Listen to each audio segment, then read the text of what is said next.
Want to expand the reach of your content? Start a podcast.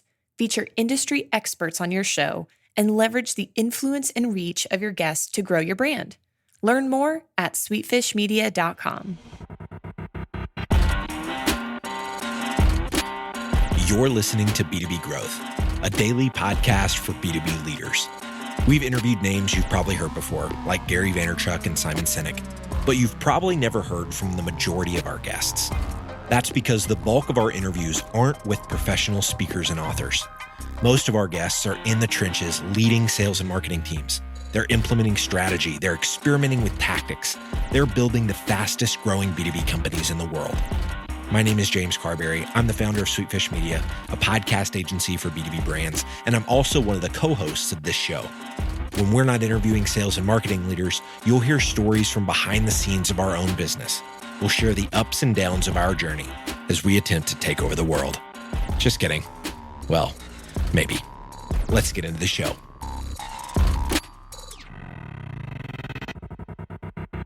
Welcome back to B2B Growth. I am your host for today's episode, Nikki Ivy with Sweetfish Media. Guys, I've got with me today Bill Butler, and we're going to be talking about how marketing is disrupting sales. It's really exciting stuff. But before we get to all of that, how you doing today, Bill?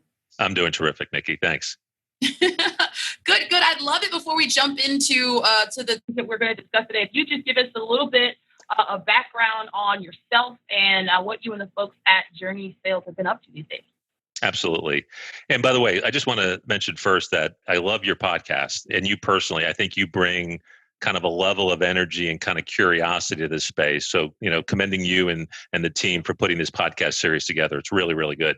Thank you. Yeah. So a bit about myself, I kind of consider myself both, an innovator and a survivor, right? So if you're in sales long enough, you're a survivor, right? So I really have liked to kind of, experiment with new and different ideas, around sales and ultimately around, B2B sales growth. It kind of all started with me back in the early 90s. I was kind of a young buck in the sales world at that time. I got connected with an early stage Silicon Valley startup, 12 people. I was kind of the first rep out there, really didn't know much about it.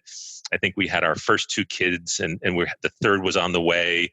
So it was a really hectic time, both personally and professionally for me. But in that company, we eventually grew it to over 300 million. The company went public. We built out a kind of a global sales organization. And like anything else, I was kind of learning on the fly. I didn't know what was around the corner. You can't predict these things. So I was able to kind of, reach out and network with a lot of people and kind of learn along the way. And it really became, to some extent, kind of the foundation of what I've done professionally. And I started actually creating books, not writing a book to be published, but my own book about, the different things that organizations do best in growth. So I created this kind of book, and it was really kind of focused on everything I've been seeing in the market. When I saw other organizations doing things well and I wanted to kind of steal it or borrow it, it was everything from how do you hire people, hire sales reps, bring them on board, how do you run opportunity, how do you run territories, compensation, all those things I kept researching to try to understand. But along the way, there was this kind of one big kind of gaping hole that, I couldn't figure out or find anything in the market, and was really about, building technology or tools that actually help sales reps sell, right? Because if you really think about what we as an industry have done, all the investments in sales and sales enablement is really internally focused, right? So we've built tools, in and around CRM and training and programs like that, and much needed. I would call them foundational items. But when you go around and ask sales reps, do any of these tools really help you sell, help you move the needle? You get little or nothing back. These aren't really designed to help them sell and engage with customers. They're really designed to more or less manage things internally for the benefit of management. So we really took the focus and said, okay, we wanted to found this company, build a solution that was really focused on helping sales teams, engage better with their customers. And just a little industry speak, if you think about, this whole idea of systems of engagement and systems of record, like we put a lot as an industry into systems of record, right? Salesforce and CRM, those are all systems of record, but there's very little at the engagement level. To some extent, the tools we use today, email, Zoom, WebEx conference, whatever it might be. We've been doing the same thing for 20 years. So we're ready and ripe for some level of disruption there to really, again, help sales performance. And that's really what was the founding of Journey Sales and ultimately our core product, which we call a Smart Room. Yeah, for sure. And it's not only that the tools that we use are as salespeople are typically those systems of record. It's the fact that they're completely siloed and separate and don't speak to or make sense of the tools that marketing is using, right? And Absolutely.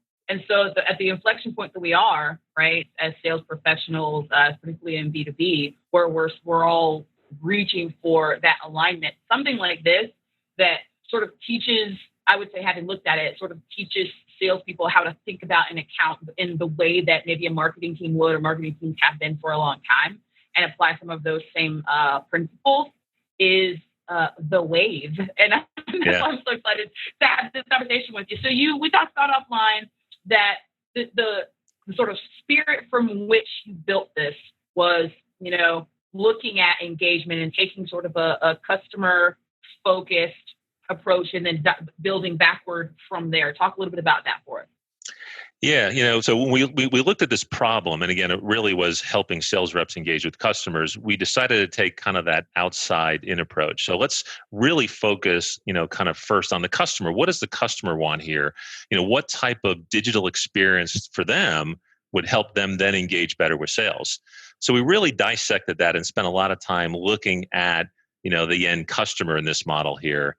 In effect, what we found is, our B2B customers, are also B2C customers, right? They have their experiences today in their personal life. Think of Amazon Prime and those types of experiences. So we've already kind of crossed that bridge where we know they like these digital experiences, but we had to figure out what goes into it to really make that work for the end customer. So, one of the things we came up with was customers, don't want to be sold. They want to self-manage themselves appropriately and then engage sales at the right time. So we had to build enough capabilities around there that customers could do things in there to self-educate, to learn, to collaborate with other members of their team, and then appropriately pull sales into the process. It had to be relevant to them, right? Relevancy. If we're solving a problem, if we're solution selling, it can't just be generic information. It's got to start in a way that, we pull the customer in with insightful messaging, but ultimately tailor that messaging very specifically to what the customer's trying to do. So that was core to what we did.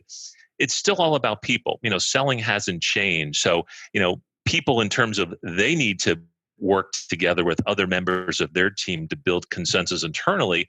But, as much as I'd love to think they always want to reach out to a sales rep, they may want to reach out to a subject matter expert in my company, someone who's come out of the industry and understands this better. So I can give them that capability, within the Smart Room also.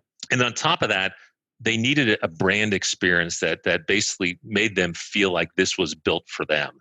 It had a look and feel like something that was designed specifically for me. And, I'm customer number one to that sales team. So those were some of the major kind of constructs we worked with in terms of building or perfecting that customer experience.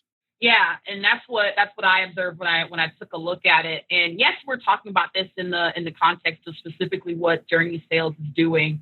And part of that's because I'm not familiar with anybody else who's doing it quite the way that you are. But the bigger picture implications, right, of what something like this or just this mindset stands to do for the B2B space or the sales space or the sales and marketing alignment problem is huge. And it moves us into this next point of, so we start with customer engagement. And then in the way that you described, once that starts to prove itself and prove effective, right? Then sales pursuits start to, find their way into it. People are like, hey, I want to use it for this purpose. And then we see how well it works. And now we're at a place where it's going to be applied to an entire revenue growth team. And that's where you get into all the cross-selling and things like that. So talk to us about the big picture revenue growth play that exists here. No, that's absolutely right. When we started the company, we really focused on, helping sales reps, complete sales reps, timely, have higher win rates, and really ultimately help the customer and make it easier for them to buy, help them improve that experience. That was really the bullseye of what we went after. And as we begin to do more and more of that, what ended up happening is those customers then took us into other places. And I still remember a story of one of our early customers. They were selling one of their first big deals to Citigroup, and they used the smart room to do that. The sales transaction went well. They won the business. And then Citigroup came to them and said, we like that experience so much. Could you use that experience to help onboard us now, to help ramp us up with your product? And they came back to us and said, hey, can we use it after the sale? Because we were using it during the sale. We said, sure, use it for after the sale. There's nothing that would prevent you from doing that. So off we went in helping organizations manage that next part. And as we know, when you think about revenue growth, it's really about managing the customer across the complete life cycle, right? Not just the sales transaction, but how well we manage them after the sale has a huge impact on overall revenue growth. But at the same time, marketing, who works with us because they help us with the overall design and content and layout of rooms, they were looking at us and say, look, there's certain things now that we're being asked to do and tasked to do, and can we help you with that? So we broke down and we started looking at this revenue growth issue, and we looked at things like retention, right? So to get revenue growth, maximized, I got to at least be able to retain, a high propensity of the deals we currently have and customers we have, and our ability to manage them successfully after the sale, to treat them well, to keep them up to speed on ideas and innovations and onboard them successfully was a big part of that. So we saw an impact there. Clearly with revenue growth, we focus on, new customer acquisition, helping those sales cycles. So that goes without saying. Channels and partners came up quite a bit because, as we know, the further the partners are away from the mothership, the weaker they are in selling our story and message. So the digital experiences could help them ultimately sell, like they were a direct sales rep. So there was a big impact on channels. But the one area that really seemed to be the biggest lever in terms of moving the revenue needle, probably the area that had the least amount of technology and science around it, was cross-selling. Mm-hmm. So we put a lot of emphasis on cross-selling because we noticed that a lot of the organizations we were working with, like most companies, once you land a client, your idea is to grow them, right? Sell them new products, upsell them on other capabilities that you have. So we put a lot of time focusing on the idea of cross-sell.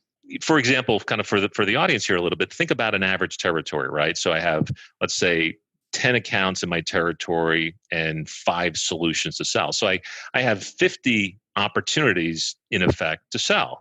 Right. And most sales reps can't cover 50 simultaneously, right? It's just too much. The human side of my own scheduling won't allow that.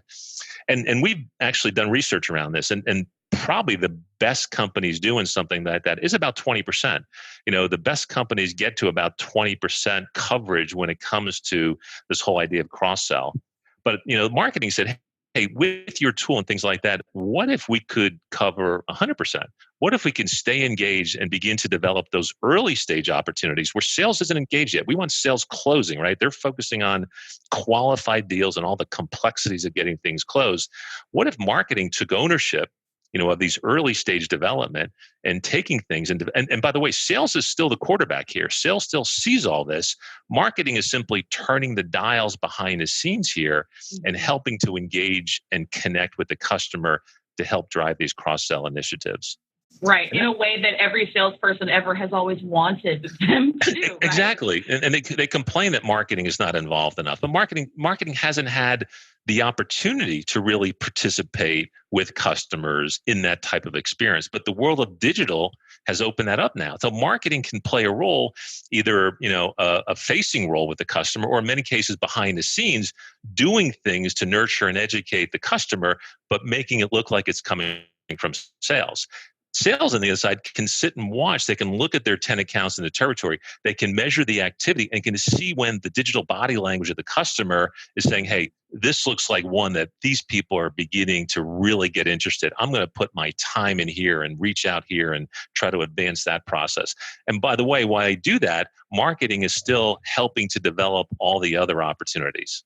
Did y'all catch that? Digital body language. I'm stealing it. Yes, that's exactly it. All of these questions that salespeople have to ask and get made fun of for asking in our follow-up, right? In our follow-up correspondence, like, did you get it? Well, most of us who are learning don't ask these questions anymore, but a lot of us still do, right? Did you get a chance to talk to such and such about that thing we talked about? Or, just following up, things like that. If you've got this smart room where everybody can see who in an organization is engaging, right? And then everybody in that organization that we're pursuing can engage. Without them, it breaks down the barriers between the people within the organization who we're trying to prospect to as well. Because we don't have to wait for such and such to get back from, this meeting or that, vacation before they can check out this thing that we're all sort of taking a look at in terms of a proposal or just a new initiative that we're looking at. And it's just, my head's going to explode. I don't do this. I do not make these interviews commercials. I do not plug folks, but just from me to you in the interest of authenticity, listeners, I think you should look at it. I think if you've got a team of salespeople and a marketing team or revenue growth team, whatever you guys are calling them there at your organization, and you're interested in how a piece of technology can solve for the alignment problem, then this is something that you want to take a look at. It's a conversation, like I said, it's part of the larger conversation we all need to be having. So Bill, thank you so much for coming and laying this out for us today. And I know a lot of folks out there, just like me, are super excited about this and going to want to follow along with you. How can folks connect with you? Yeah, so I'm pretty active on LinkedIn. So you can look me up under Bill Butler, Journey Sales on LinkedIn. Again, if people are interested and they want to connect with me directly, they can send me an email to bbutler@journeysales.com. We do it all the time. We show people, what a customer experience looks like, and seeing is believing. So yeah, have anybody feel free to reach out to me. Well, thanks so much, Bill. You have a good one. Thanks, Nikki. You too. Bye. We totally get it. We publish a ton of content on this podcast, and it can be a lot to keep up with. That's why we've started the B2B Growth Big Three, a no-fluff email that boils down our 3 biggest takeaways from an entire week of episodes. Sign up today at sweetfishmedia.com/big3. That's sweetfishmedia.com/big3.